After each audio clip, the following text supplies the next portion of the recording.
With the, Mr. Akin? Are we going to talk about the small business hearing? You want to talk about energy? I'm all ready to go on energy. Let's talk about the fact that the Republicans passed a bill year after year after year to develop American energy, and was killed by the Democrats in the Senate. When you add up all the votes on American energy, you find out the bottom line is Republicans 90% of the time support American energy.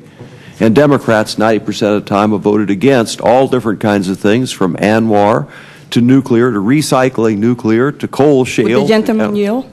Yes, I'll be happy to. We'll have a little discussion here. Last thing I know is that the Senate was controlled by the Republicans 2 years ago. So how did the Democrats kill the bill? Oh, certainly you know, but maybe other people in the room don't, and that's because all you have to have 60 votes to pass a bill. The Democrats killed that energy bill 2001. The Democrat senators killed it 2002. They killed it in 2003. They killed it 2004. We're picking winners and losers, but it had the whole thing in there. Finally, a watered-down version 2005. Sure, it was a lot of subsidy for oil companies. It wasn't subsidy for oil companies. People jump into this deal about, oh, the obscene profits, the oil companies. The only reason they're making obscene profits is because we don't have enough supply. If there's more supply, they couldn't charge those high prices.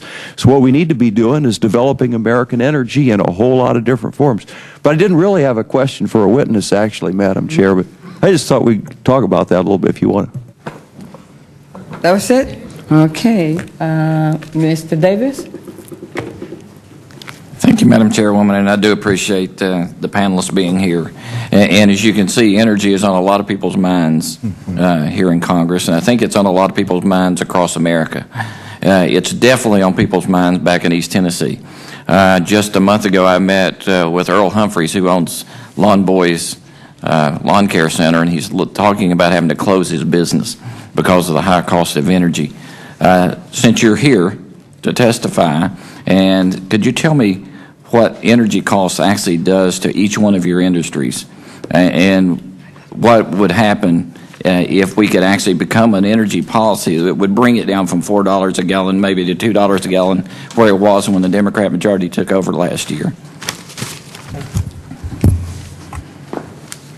Is that right? Yeah.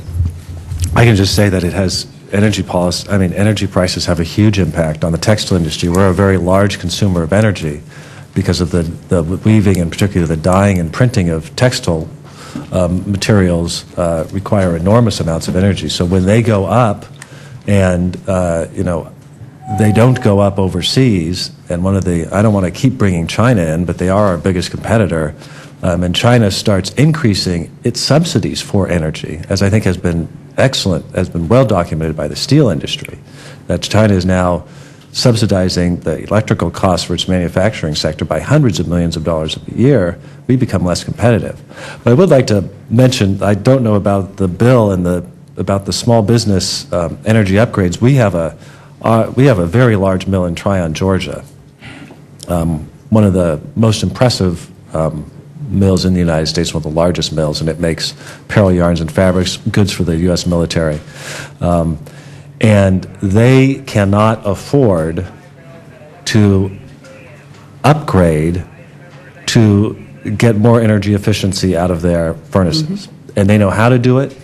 They know they need to do it. They don't have the money to do it. So if there is some assistance that you can give the smaller companies so that they could get the energy efficiencies that are available out there, I think that would be very, very important. It would certainly, and they've mentioned that to me specifically, is if you can find a way to help me increase my energy efficiencies, this plant may stand a good chance of surviving. That's very good, thank you. Mr. French? Yeah, I mean, of course, it's a huge, huge problem for industry, our industry, loggers, everything else. But we need to recognize that the Europeans have paid double the prices that we've paid for a long time. I think the shock is the rapid increase and the fact that, quite honestly, we've been living with very low energy costs in this country for a long time. And I would really urge that I think a lot of small businesses would benefit from government support in grants in terms of conservation, in terms of alternative energy issues, investment in alternative energies. We've got to solve this. We've got to reduce our dependency on fossil fuel economy, and we need to get other products and other energy sources into the marketplace as quickly as we possibly can. And I think you've got an industry in the wood industry side who's very eager to work with the government on looking at these alternative fuels and things like geothermal, solar, wind, all these alternative energies, and getting government support for small businesses to use those alternatives. At the moment, the payback is pretty long, but if we had some tax and other incentives to invest in these things in our plants and put in wood boilers and put in windmills and other things, and we got some support in the short term, in the long term we'd be dealing with climate change, we'd be dealing with energy efficiency, and we'd be making these businesses more profitable. So I think there's a lot of positive things that can come out of this, and I hope that the Congress will look at these things and think about it. I certainly agree with what you just said. I do think we have to have all of the above. I think we need green energy. I certainly support it as a conservative in Congress. My main question was, gas prices have gone from $2 a gallon to $4 a gallon. What has it done?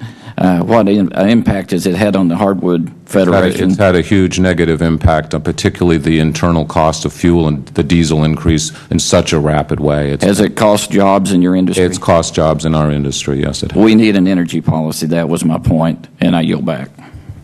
Okay, time is expires.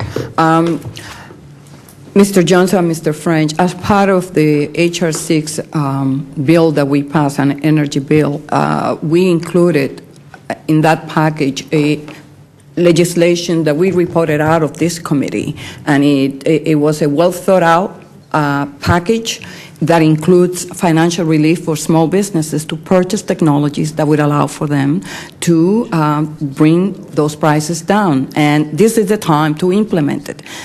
It was signed into law. So what we need is to get the Small Business Administration, the White House, to implement the program.